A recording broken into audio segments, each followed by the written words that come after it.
In this video, we're going to learn about geometric series. Geometric series is similar to arithmetic series in that we are adding up different terms in a geometric sequence. So, first thing that we're going to do is we're going to define what a geometric series is, explain how the formula for calculating a geometric series is derived, and then use the formula to calculate a geometric series.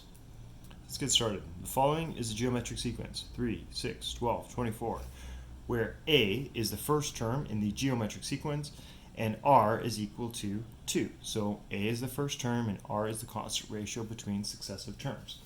You may recall this from our lesson on geometric sequences. This was how we calculate the general terms in a geometric sequence. A geometric series, however, is the sum of all these terms, right? So that's what a geometric series is. It's the sum of all the terms of a geometric sequence. So we have defined what a geometric series is. The geometric series that corresponds to the geometric sequence above is 3 plus 6 plus 12 plus 24. A is equal to 3 and r is equal to 2. For this series, if you say s sub 3, that means we are calculating the value of the series for the first three terms. So 3 plus 6 plus 12, so s sub 3 is equal to 21. I think you guys get the idea. Now what we're going to do is we're going to look at the formula. We're going to derive the formula for a geometric series. So here we go.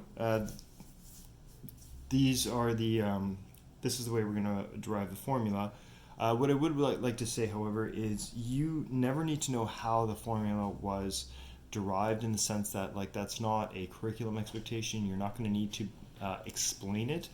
But I did want to give you some context just so that I wasn't just presenting you with the formula and having you trust me that it's the correct formula.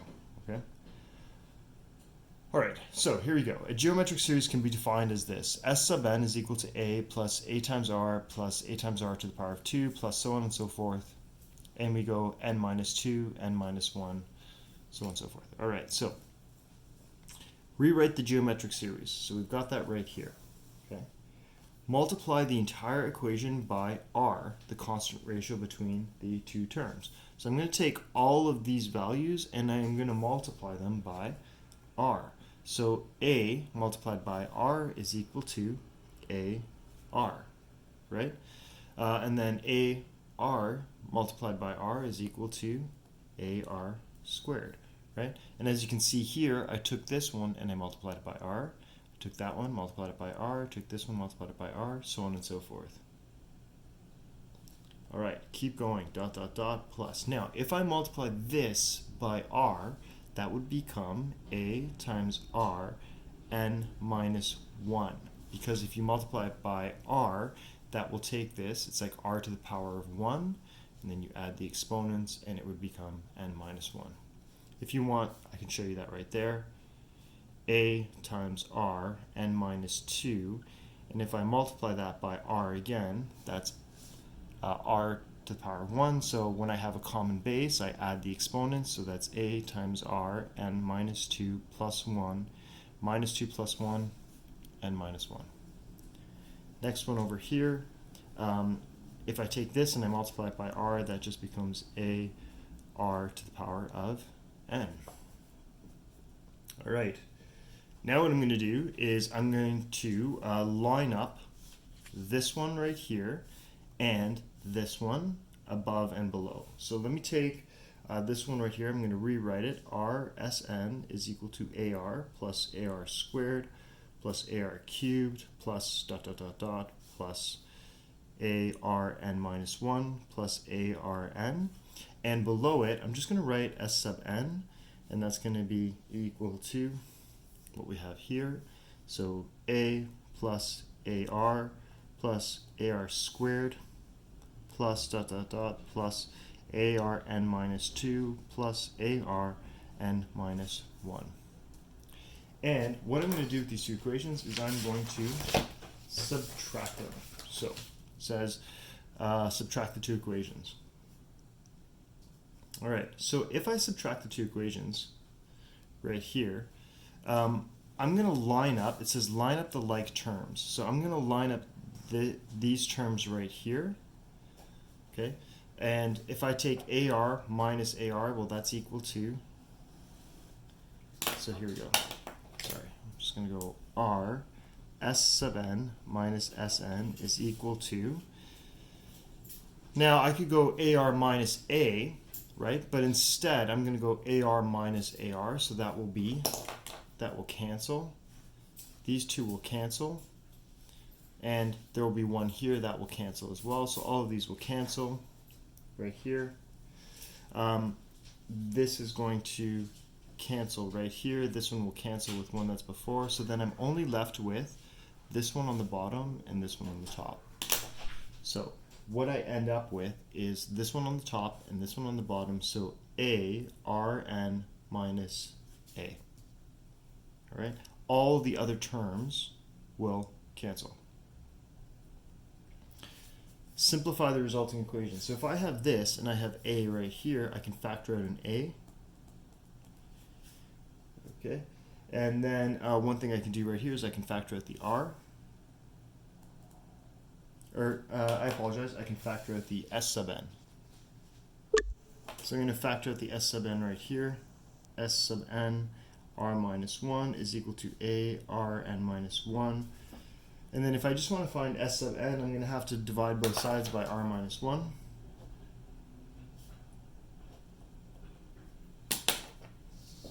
Right there. So then S sub n is equal to A times R to the power of n minus 1 all over R minus 1. Now here's the issue, is that I have a variable in the denominator, so therefore R also cannot be equal to 1. So the common ratio between the terms can't be equal to 1. Otherwise the denominator would become 0 and you'd have an undefined quantity. So all I've done here is I presented the rationale on how to get to this equation, but all you'll need to do is use this equation in subsequent questions. Right, so this is the equation that you need to use moving forward. A is the first term in the series, R is the constant ratio between successive terms, N is the value of terms in the series. Okay? So moving on to the next example. It says example 1. Find S8 for the series 2 plus 8 plus 32, so on and so forth. All right. So what we're going to do is we are going to look at the formula for that, which is S sub n is equal to A R n minus 1 over R minus 1. Okay, I do have the first term, right? I have A, right? That's 2. I have n is equal to 8. And so remember, R is the constant ratio between between successive terms, right? So 8 divided by 2 is 4, 32 divided by 8 is 4, so R is equal to 4. So if I want to find S sub 8, A is equal to 2, R is equal to 4, and I'm raising it to the 8th power, minus 1, all over 4 minus 1. And then it's just a matter of putting those numbers into your calculator and calculating that. And S sub 8 would be 43,690. Okay, if we look for S sub 9 in this series right here, that's another pretty straightforward example. So if we say n is equal to 9, right, because I need to find this series for the first 9 terms, the first term in the series is 3.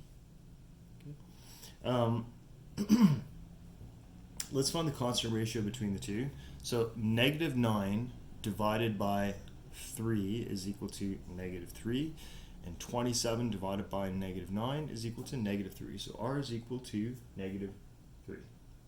So S sub 9 is equal to the first term, which is 3, the constant ratio in between, negative 3 raised to the power of 9 minus 1 all over the number, the constant ratio, right, R minus 1. So negative 3 minus 1. Okay, again, you just have to put that into your calculator, and you get S sub 9 is equal to 14,763. Okay. Finally, example 3. Find the sum of the series 4 plus 12 plus 36 plus 2,916. All right.